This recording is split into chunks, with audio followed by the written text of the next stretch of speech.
खबर शामिल करते हैं 24 से अदाकार सोनू सूद ने हादसे के शिकार नौजवान की जान बचा ली।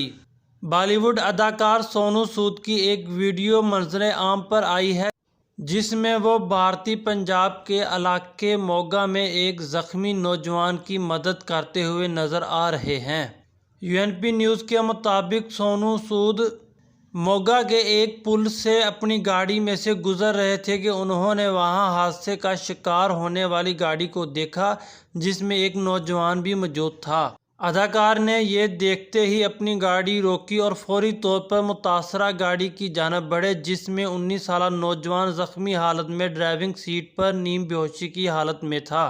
उस मौका पर अदाकार ने कुछ लोगों की मदद से लड़के को गाड़ी से बाहर निकाला, फिर अपनी गाड़ी में डालकर फौरी अस्पताल पहुंचाया, जहां ज़ख्मी नौजवान को तिब्बी इमदाद फराहम की गई। वाज़ेह रहे कि भारत में अदाकार सोनू सूद को लोग उनके समाजी कामों में पेश रहने के हवाले से भी पसंद करते हैं। भारत में कोविड के दिनों में अदाकार ने बहुत से ज़रूरतमंदों की मदद की और उन्हें ऑक्सीजन सिलेंडर समेत माली इमदाद भी दी।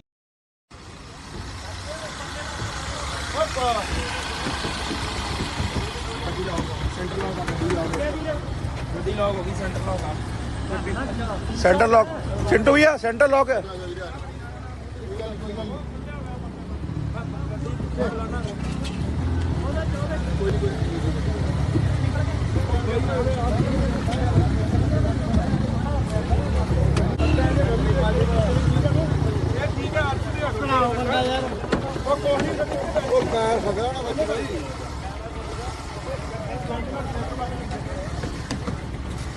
गड्डी बंद करो भाई, गड्डी बंद करो।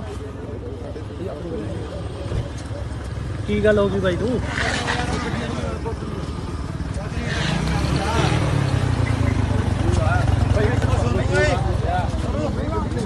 गड्डी कर, मैं दूसरी गड्डी।